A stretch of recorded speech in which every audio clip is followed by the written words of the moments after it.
Apa sih Kabinet Ali Sastroamidjojo I?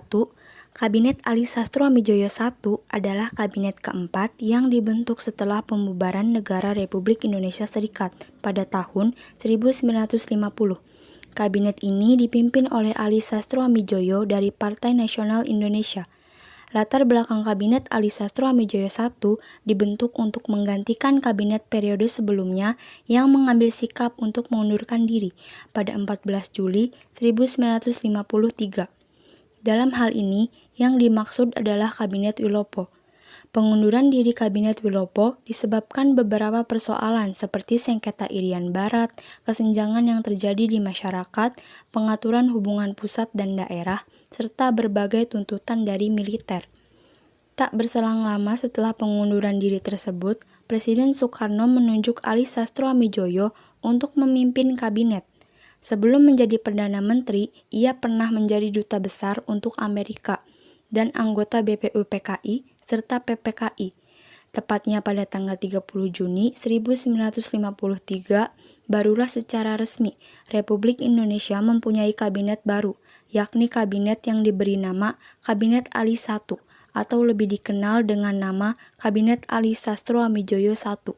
Partai-partai pendukung pada Kabinet Ali Sastroamidjojo I ialah Partai Nasional Indonesia, Persatuan Indonesia Raya, Nahdlatul Ulama, Partai Rakyat Nasional, Serikat Kerakyatan Indonesia, Partai Syarikat Islam Indonesia, Partai Buruh, Barisan Tani Indonesia, Partai Sosialis Indonesia, serta Persatuan Tarbiyah Islamiyah. Program kerja Kabinet Ali Sastroamidjojo I. Yang pertama, menjalankan politik luar negeri yang bebas dan aktif serta menuju perdamaian dunia. Kabinet ini berhasil mengadakan Konferensi Asia Afrika di Bandung pada April 1955 yang menghasilkan Dasar Bandung sebagai pedoman hubungan antara negara-negara baru merdeka. Yang kedua, mengubah hubungan Indonesia-Belanda atas dasar Uni Statute menjadi hubungan internasional biasa. Kabinet ini menuntut agar Belanda menyerahkan Irian Barat kepada Indonesia sesuai dengan hasil konferensi Meja Bundar pada tahun 1949. Kabinet ini juga menolak rencana Belanda untuk membentuk negara Papua Barat yang dianggap sebagai bentuk neokolonialisme. Yang ketiga, mengatur hubungan antara pusat dan daerah dengan memberikan otonomi yang luas kepada daerah-daerah. Kabinet ini mengeluarkan Undang-Undang Nomor 22 Tahun 1953 tentang pembentukan daerah-daerah tingkat 1 dan daerah-daerah tingkat 2 yang membagi Indonesia menjadi 10 provinsi dan 91 kabupaten atau kota. Dan yang terakhir, meningkatkan kesejahteraan rakyat dengan melaksanakan program-program pembangunan ekonomi, sosial, dan budaya. Kabinet ini mengeluarkan Undang-Undang Nomor 17 Tahun 1953 tentang pokok-pokok perpajakan yang mengatur sistem perpajakan nasional yang adil dan efisien. Kabinet ini juga mengeluarkan Undang-Undang Nomor 12 Tahun 1954 tentang pokok-pokok pertanian yang mengatur pengelolaan tanah, irigasi, koperasi, dan kredit pertanian. Keberhasilan yang dicapai merampungkan persiapan pemilu, membaiknya hubungan dengan Cina, menyelenggarakan Konferensi Asia Afrika yang merupakan salah satu prestasi terbaik Kabinet Ali Sastroamidjojo I di bidang politik luar negeri. Konferensi tersebut memiliki arti penting bagi negara-negara di Asia Afrika dan memicu peristiwa penting, salah satunya ialah Indonesia memperoleh dukungan diplomasi di negara Asia Afrika dalam usaha untuk menyatukan Irian Barat di PBB. Menteri-Menteri: 1. Perdana Menteri Ali Sastroamidjojo. 2.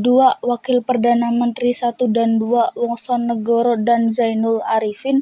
3. Menteri Luar Negeri R. Sunarjo. 4. Menteri Dalam Negeri H. Jairin. 5. Menteri Perekonomian Iskak Cokro Hadisurjo. 6. Menteri Keuangan Ong Engdie. 7. Menteri Pertahanan Iwa Kusuma Sumantri. 8. Menteri Kehakiman Jodi Gondo Kusumo. 9. Menteri Penerangan F.L. Tobing. 10. Menteri Perhubungan Abi Kusno Jokro Sujoso dan digantikan oleh Ruseno. 11. Menteri Pekerjaan Umum Ruseno dan digantikan oleh Muhammad Hasan. 12. Menteri Pendidikan dan Kebudayaan Muhammad Yamin 13 Menteri Perburuhan SM Abidin, 14 Menteri Pertanian Sajarwo, 15 Menteri Agama Maskur, 16 Menteri Kesehatan FL Tobing dan Lee Kiateng, 17 Menteri Sosial Panji Suroso, 18 Menteri Negara Kesejahteraan Umum Sudibjo, 19 Menteri Negara Urusan Agraria Muhammad Hanafi. Penyebab jatuhnya Kabinet Ali Sastroamidjojo. Meskipun menorehkan sejumlah prestasi pemerintahan Kabinet Ali Sastroamidjojo hanya mampu bertahan selama 2 tahun, Ali terpaksa harus mengembalikan mandatnya kepada Presiden Soekarno pada 1955. Hal ini dipicu oleh serangkaian permasalahan yang terjadi selama masa pemerintahan Kabinet, termasuk 1. Konflik antar PNI dan NU menyebabkan NU menarik dukungan dan terjadinya dari Kabinet. 2. Terjadi masalah keamanan akibat pemberontakan TII di Jawa Barat, Sulawesi Selatan, dan Aceh. 3. Terjadi konflik internal antara Kabinet dengan TNI AD. 4. Maraknya korupsi dan inflasi menyebabkan kondisi ekonomi memburuk.